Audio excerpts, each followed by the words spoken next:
বৌদি জানো তো, আমার এই বাড়িতে না একা একা একদম সময় কাটতো না। তাই নাকি রিনা? তা কেন, তোমার সাথে কেউ কথা বলে না নাকি? হ্যাঁ গো বৌদি, কিন্তু আমি বেশ বুঝতে পারছি এখন থেকে আর আমার কোনো সমস্যা হবে না। আচ্ছা, তুমি বুঝে ফেললে? কি করে বুঝলে শুনি? আমি বুঝতে পেরেছি, দাদা আমার জন্য খুব মিষ্টি একটা বৌদি নিয়ে এসেছে। তোমাকে আমার খুব ভালো লেগেছে গো বৌদি। এখন থেকে আমি সারাক্ষণ তোমার সঙ্গে সঙ্গে থাকবো। আর তুমি কিন্তু ঘরের যতই কাজ করো না কেন, আমার সাথেই থাকবে বেশিরভাগ সময়। আচ্ছা বেশ, আমার এত বড় ননদ যখন আমাকে আদেশ করেছেন তাই হবে, কিন্তু তার আগে তো তোমার সাথে আমাকে ভালো করে পরিচয় করতে হবে। তুমি বলো না বৌদি, আমার সম্বন্ধে তুমি কি জানতে চাও? তুমি তো স্কুলে পড়োনি না? তা তোমার কোন বিষয়ে পড়াশোনা করতে সব থেকে বেশি ভালো লাগে? জানো তো, আমার ভূগোল পড়তে খুব ভালো লাগে। কত দূরের দূরের কথা জানা যায়। আর সঙ্গে আমি খেতে খুব ভালোবাসি। আচ্ছা আচ্ছা বেশ, তাহলে তো হয়েই গেল। আমি তোমার জন্য রোজ নিত্য নতুন টিফিন বানিয়ে দেবো। তুমি স্কুলে গিয়ে মন দিয়ে পড়াশোনা করবে আর ভালো ভালো টিফিন খাবে। কি মজা কি মজা! তুমি খুব ভালো গো বৌদি। জানো তো, আমাকে রোজ এক খাবার দেয় মা। আমার তো একদম ভালো লাগে না। আমার বন্ধুরা রোজ কত ভালো ভালো খাবার নিয়ে আসে। এখন থেকে আমি সবাইকে দেখিয়ে দেখিয়ে খাবো আর বলবো যে আমার বৌদি আমাকে রান্না করে দিয়েছে। তোদের তো বৌদি নেই, তাই তোদের কপালে আমার সুন্দর সুন্দর খাবার জুটবে না কোনোদিন। এতই যখন রান্নার কথা বড়াই করে বলা হচ্ছে, তখন হাতের রান্নাটি কেমন সেই পরিচয়টা তো আমাদের আগে পাওয়া দরকার। ঠিক আছে মা, আমি চেষ্টা করবো আপনাদের সবাইকে আমার রান্না খাইয়ে খুশি করার। শুনে যা রাজেশ, তোর বউয়ের মুখের বড় বড় লেকচার, তোর বউ নাকি ভালো রান্না করে, একেবারে পাড়া মাথায় তুলবে এমন কথা শোনাচ্ছে একদিন এই বাড়িতে আসতে না আসলে। জানি না আরো কয়েকটা দিন কাটলে কি কি দেখতে হবে। বৌদি, তুমি তো দেখছি সত্যি সত্যি এত সকালবেলা উঠে রান্না করে ফেলেছো। আমি তো বিশ্বাসই করতে পারিনি। তুমি জানতে আমি সকালে উঠে স্কুলে যাই? তা জানবো না কেন? তুমি আমাকে এত ভালোবাসো আর আমি তোমার সম্বন্ধে এতটুকু খোঁজ রাখতে পারবো না? এখন স্কুলের দেরি হয়ে যাচ্ছে, এই নাও এটা তাড়াতাড়ি ব্যাগে ভরে নাও। হ্যাঁ, তার আগে বলো তুমি কি দিয়েছো আজকে? আজকে আমি তোমার প্রিয় খাবার লুচি, আলুর দম আর পাঁপড় ভাজা দিয়েছি। তোমার পছন্দ হবে তো? বৌদি তুমি খুব ভালো। এখানে মাত্র একদিন এসেই তুমি আমার পছন্দটাও জেনে ফেলেছো। আচ্ছা, কিন্তু আজকে খেয়ে এসে কিন্তু বলতে হবে কেমন লাগলো। আমি তো শুধু আজকে মনে মনে আমার স্কুলের টিফিনের সময়ের জন্যই অপেক্ষা করে থাকবো। ছি ছি, এমন কি বলতে আছে? মন দিয়ে কিন্তু তুমি পড়াশোনা করবে বলে দিচ্ছি, না হলে কিন্তু তোমার এই বৌদি খুব কষ্ট পাবে। আমাকে তুমি ভালোবাসো তো? হ্যাঁ গো, খুব ভালোবাসি। তাহলে আমার কথাও শুনতে হবে, পড়াশোনায় কিন্তু একদম ফাঁকি মারবে না। এখন যাও যাও, তাড়াতাড়ি যাও, দেরি হয়ে যাচ্ছে। ঠিক আছে বৌদি, আবার দেখা হবে একটু বাদেই। কি হয়েছে মা? এতদিনে তুমি তো কোনোদিন আমাকে এরকম গোপনে ডেকে সংসারের কোনো কথা বলতে চাওনি। গুরুতর কিছু হয়েছে নাকি? আর তাছাড়া বাড়ির লোকের সামনে বলতেই বা সমস্যা কোথায়? দেখ রাজেশ, আমি এখনো এত বোকা হয়ে যাইনি যে কোন কথা গোপনে বলা দরকার আর কোন কথা সবার সামনে সেটা ঠিক করতে পারবো না। কিন্তু কথাটা কি সেটাই তো বুঝতে পারছি না মা। এত গোপনীয়তার কি আছে? ঘরে নিজের লোকেরাই যখন ঘরে সমস্যা পাকায়, তখন গোপনীয়তা তো রাখতেই হবে। প্রথমেই সন্দেহ করেছিলাম, এখন নিশ্চিত হতে পারছি যে আমি খাল কেটে ঘরে কুমির ডেকে এনেছি। কি বলছো কি তুমি মা? কেন, কেউ তোমাকে কিছু বলেছে, অপমান করেছে তোমাকে? তার থেকেও ভয়ানক কাণ্ড ঘটে চলেছে রাজেশ। তোর চোখ নেই তাই দেখতে পাচ্ছিস না। কেন দেখতে পাসনি যে রিনা সারাক্ষণ তোর বউয়ের পিছনে পিছনে ঘুরছে? আজ কি দরকার ছিল ওর অত ভালো মানুষ সেজে ভোরবেলায় উঠে ওর জন্য রান্না করে দেওয়ার? আগে যেমন ভাবে চলতো তেমন ভাবে চললে কি ওর খুব সমস্যা হচ্ছিল? এই বাড়িতে এসে থেকে কি নিজেকে মালিক ভাবতে শুরু করে দিয়েছে? হ্যাঁ মা, তুমি এতে সমস্যার কি দেখলে? আমি তো সেটাই বুঝতে পারছি না। ওরা যদি দুজনে পরস্পরের ভালো বন্ধু হয় তাহলে তো ভালোই। আর তাছাড়া রিনা ছোট মানুষ, ও এত কিছু বোঝে? পূজাও এ বাড়িতে নতুন এসেছে, ওরও একটা সঙ্গী তো দরকার সারাদিন। দেখ, আমি এত কিছু বুঝি না, তবে সংসারটা আমি খুব ভালো করেই বুঝি। আমি নিজেও এই বাড়িতে অনেক বছর আগে এরকম নতুন বউ হয়েই এসেছিলাম।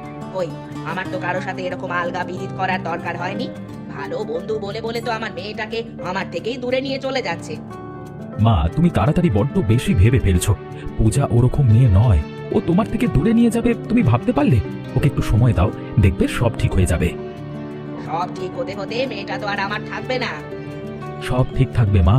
পূজা কাউকে দূরে সরানোর মেয়ে নয়, বরং সবাইকে নিয়ে আগলে থাকবার মেয়ে। রাত হয়েছে, খেতে এসো, আমি চললাম। কি গো দিদি, বলি তোমাদের কেমন সব চলছে সংসার? শুনলাম নাকি তোমাদের ঘরে নতুন বউ এসেছে। তাহলে তো একেবারে এখন আর তোমার পা পড়ছে না মাটিতে মনে হয়, হ্যাঁ? ও মা গো, এ আমার কি সৌভাগ্য! তোমরা দুজনে মিলে আমাদের বাড়িতে এসেছো। ঠিক আছে ঠিক আছে, এসো এসো, ভেতরে এসে বসে গল্প হবে। কিন্তু তার আগে যে আমি খুব খেতে ভালোবাসি।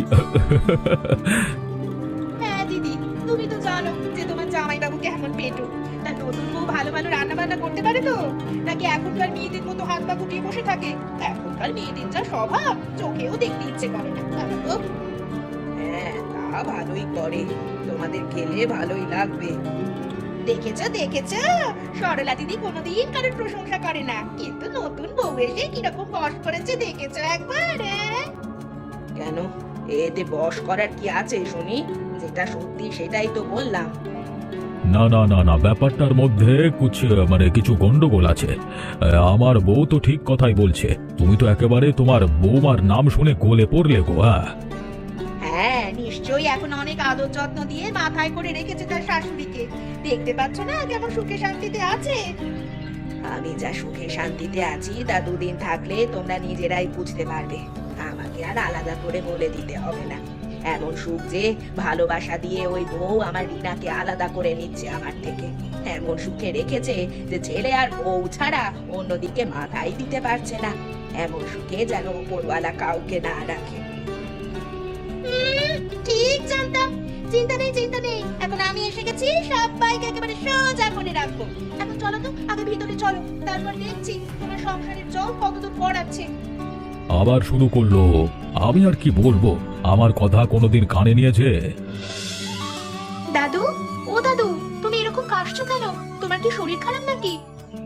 আর মা, বুড়ো হয়েছি, শরীর তো খারাপ হবেই। বাবারে, বয়স হলে সবাইকেই একদিন মরে যেতে হয়। আমি বেঁচে আছি এটাই অনেক।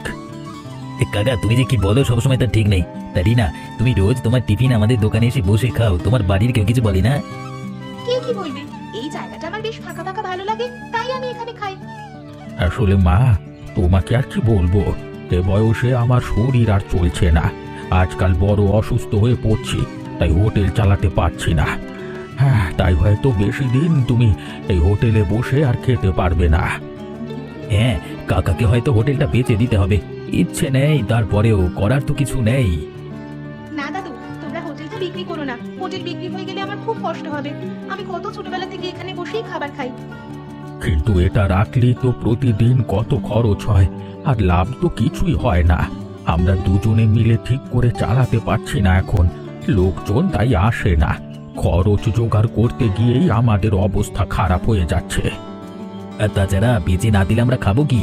তার থেকে বরং বেচে দিয়ে অন্য কোথাও কাজ খুঁজে নেবো। এদিকেও তো কিছু হচ্ছে না। একটা কথা বলবো তোমাদের? কি কথা বলবি মা তুই? আসলে আমার বৌদি না খুব ভালো রান্না করে। তোমরা যদি চাও তাহলে আমি আমার বৌদিকে গিয়ে বলবো, আমরা দুজনে মিলে তোমার এই হোটেলটা চালাবো। তোরা চালাবি? দাদু, দেখেছো, আমি তো তোমাকে বলেছিলাম কেউ না কেউ নিশ্চয়ই এগিয়ে আসবে। ঠিক আছে রিনা, তুমি আজকে তোমার বৌদিকে বলো।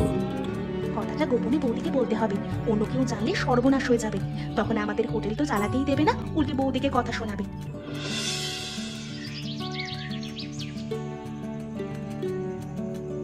বৌদি, আমি খুব গোপনে লুকিয়ে তোমার কাছে এসেছি। একটা কথা বলবো তোমাকে? আরে রিনা, এত ইতস্তত করার কি আছে? তুমি তো বলেছিলে যে এখন আমরা বন্ধু। বসো। কি হয়েছে রে রিনা, আজকাল খুব পাকা পাকা কথা বলছিস তুই? বৌদি, তুমি খুব ভালো রান্না করো, কিন্তু এই বাড়িতে দাদা ছাড়া কেউ তোমার প্রশংসা করে না, আমি জানি। তাই আমার মাথায় একটা ভালো বুদ্ধি এসেছে। কি বুদ্ধি? জানো তো, আমি অনেকদিন আমাদের স্কুলের পাশের একটা বুড়ো দাদুর হোটেল আছে, সেখানে গিয়ে টিফিন খাই। গ্রামের লোকে বলে হরিরাম কাকার হোটেল। আসলে দাদু বুড়ো হয়েছে তো, তাই হোটেলটা চালাতে পারে না। ওটা বিক্রি করে দেবে ভাবছে। আর তুই কি ভাবছিস? না মানে বৌদি, তুমি তো খুব ভালো রান্না করো, তাই আমি আর তুমি দুজনে মিলে যদি হোটেলটা চালাই তাহলে তোমার রান্নারও সম্মান হবে, আর দেখবে আমরা দুজনে মিলে হোটেলটা খুব ভালো করে চালাতে পারবো। আমাদের পরিবারের জন্যও তো সেটা ভালো হবে, বলো? তুই যেটা বললি সেটা তো আমি বুঝতে পারলাম, কিন্তু তোর মা মানে আমার শাশুড়ি মা রাজি হবেন তো? তার আগে দাদা, তুমি রাজি তো? আমি রাজি আছি। আমি পূজাকে সব সময় বলে রেখেছি যে ওর স্বাধীনভাবে যেটা ভালো লাগে সেটাই করতে। ঠিক আছে, মাকে যদি না জানাতে চাও তাহলে সাবধানে করতে হবে। আর মা যদি জেনে যায় তখন সেই অনুযায়ী কল্পনা করা যাবে। তাহলে আমাদের নতুন কিছু একটা চিন্তা ভাবনা করতে হবে, এমন খাবার যেটা এদিকে কেউ এর আগে খায়নি। যেমন ধরো 7 রকমের মুরগির ঝোল। ঠিক আছে, তাহলে কাল থেকেই শুরু করা যাবে। ঠিক আছে বৌদি, আমি এখন যাই, মা জানতে পারলে গন্ডগোল হয়ে যাবে। তুমি আজকে শুয়ে পড়ো, কালকে এই নিয়ে কথা বলা হবে।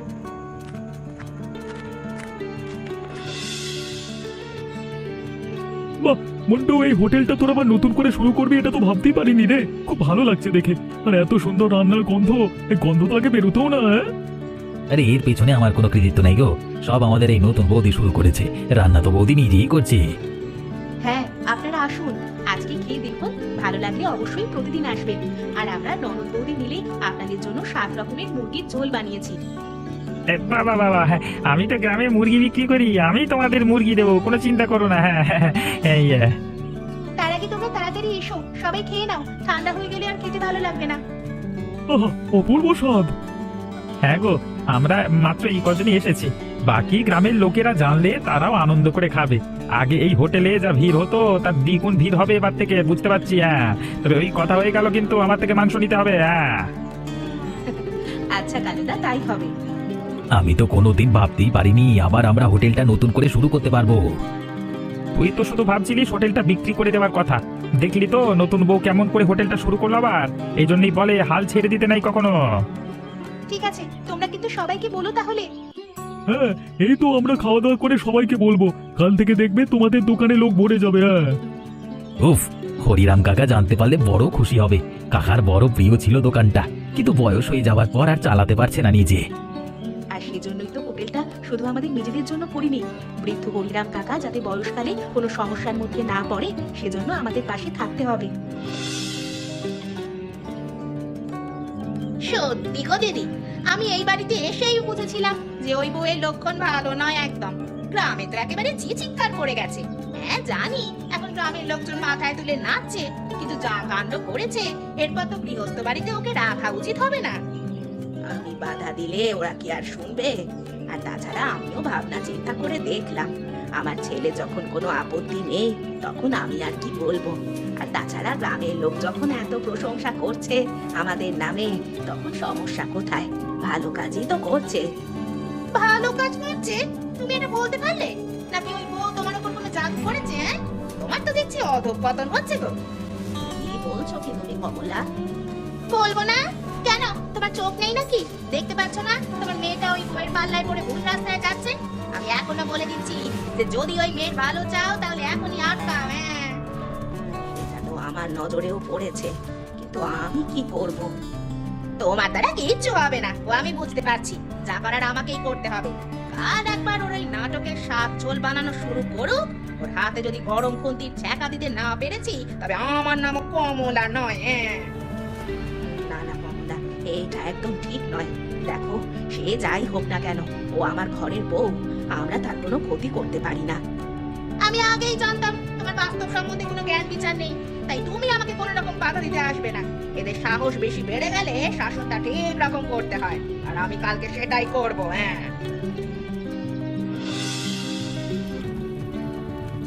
আজকে ওই মেয়ে ছেলেটাকে পেয়েছি একেবারে বাগে। আর যদি ওকে পুড়িয়ে হাতের ছাল চামড়া তুলে ফেলতে না পেরেছি তবে আমার নাম কমলা নয়। মন দিয়ে রান্না করা হচ্ছে না, নাম কামাবে বাজারে বসে। হ্যাঁ, দেখাচ্ছি মজা। কি করছো? কি করছো তুমি পিসি? তোমার লজ্জা করছে না? ওরে বাবা, রাতে তাহলে ঠিক শুনেছিলাম। আমি তো নিজের কানকে বিশ্বাস করতে পারছিলাম না। আর আজ তুমি সত্যি সত্যি আমার হাত পুড়িয়ে দেওয়ার জন্য গরম করতে নিয়ে এসেছো পিসি। শাস্তি যদি পেতেই হয় তবে শাস্তি পাবে আজকে তুমি। দাদা, দাদা এসে দেখে যাও, বৌদির হাত পুড়িয়ে দেওয়ার চেষ্টা করছিল এই পিসি। কি হয়েছে? কি হয়েছে? কি হয়েছে এটাই, এই চর যদি আমি আগে মারতাম তাহলে আজকের এই দিন এসে উপস্থিত হতো না। আমি নিজেও অনেক ভুল করেছি, তবে বউয়ের কোনো ক্ষতি করার চিন্তা কোনোদিন মাথাতেও আসেনি আমার। আর তুই আমার বাড়িতে দুদিনের জন্য থাকতে এসে আমার বউয়ের হাত পুড়িয়ে দিচ্ছিস? এত বড় সাহস তোর? কি বললে? তুমি হাত পুড়িয়ে দিতে গিয়েছিলে কমলা পিসি? দেখো মা, আমি এ বাড়িতে অনেক কথা শুনেছি এই পিসির নামে, কিন্তু এরপর থেকে যদি এ বাড়িতে রাখো ওকে, তাহলে আমি আর থাকবো না এই বাড়িতে। এমন ছোট লোক মহিলাকে কোনো সংসারে থাকতে দেওয়া উচিত নয়। তোরা ভুল বুঝছিস বাবা, আমি আসলে তেমনটা করতে চাইনি। তুমি যে কি করতে চেয়েছিলে আর কি করতে চাওনি সেটা আমি চোখের সামনে দেখতে পাচ্ছি। এত বড় ষড়যন্ত্র! আপনি যখন আমাকে কথাগুলো বলছিল তখনই ভেবেছিলাম হয়তো মাথা গরম করে বলছে, কিন্তু আজকে দেখছি সত্যি সত্যি করতে এসেছে। ওদের ক্ষমা করে দাও, আমরা এই মুহূর্তে চলে যাচ্ছি। আসলে আমি কোনোদিন নিজের বউয়ের বিরুদ্ধে কোনো কিছু বলতে পারিনি, তো তাই প্রশ্রয় পেতে পেতে আজকে এরকম একটা জায়গায় গিয়ে পৌঁছেছে। আমাদের ক্ষমা করে দিও, ক্ষমা করে দিও। তুমি কি আরো নাটক করবে নাকি এখান থেকে যাবে এখন আমার সাথে? বৌমা, তোমাকে একটা কথা বলতে এলাম। হ্যাঁ কাকা, বসুন, কি বলবেন বলুন। দেখো বৌমা, হয়তো তুমি শাশুড়ি হিসেবে তোমার বউয়ের উপর রাগ করেছো, কিন্তু ও আসলে গ্রামের সবার এবং আমার শেষ বয়সের অনেক ভালো কাজ করেছে। ও যদি আমার হোটেলটা না চালাতো তাহলে হয়তো এই পুরো বয়সে হোটেল বিক্রি করে আমাকে না খেতে পেয়ে মরতে হতো। আর তাছাড়া গ্রামের মানুষদের কথাটা একবার ভেবে দেখো, তারা সারা দিন মাঠে ঘাটে এত পরিশ্রম করে কিন্তু ভালো খাবার পায় না। এখন থেকে তো অন্তত তারা ভালো খাবারটুকু সস্তায় পাবে। আমি জানি কাকা, আর সেই জন্যই তোকে বলেছিলাম হোটেলটা শুরু করতে। আসলে কমলা ওরকম একটা কাণ্ড করার পর থেকে আমার নিজের ভিতরে অনেক অনুশোচনা হচ্ছে, কিন্তু আমি মুখ ফুটে বলতে পারিনি। এখন তোমরা সবাই আছো তাই বলছি যে আমি আসলে ক্ষমা চাইছি বৌমা তোমার কাছে। তোমার উপরে অনেক অযথা অত্যাচার বা অনেক খারাপ কথা আমি বলেছি, কিন্তু বিশ্বাস করো আমি এখন নিজের ভুল বুঝতে পেরেছি। থাক মা, এখন ওসব পুরনো কথা আলোচনা করে লাভ নেই। আমরা এখন থেকে মিলেমিশে সবাই একসঙ্গে থাকবো, সেটাই অনেক। হ্যাঁ, এখন থেকে আমরা সবাই মিলে আনন্দ করে 7 রকমের মুরগির ঝোল খাবো। তাহলে দেখেছো তো, লোকের সর্বনাশ করলে ঘর থেকে ওরকম ভাবেই চলে যেতে হবে অপমানিত হয়ে। আচ্ছা, তোমরা বলতে পারবে আমার পড়াশোনার প্রিয় বিষয়বস্তু কি? উত্তরটা কিন্তু তোমরা কমেন্ট করে জানিও। আর আমাদের চ্যানেলটা অবশ্যই সাবস্ক্রাইব করো এবং গল্পটা বন্ধুদের সাথে শেয়ার করতে ভুলো না জানো।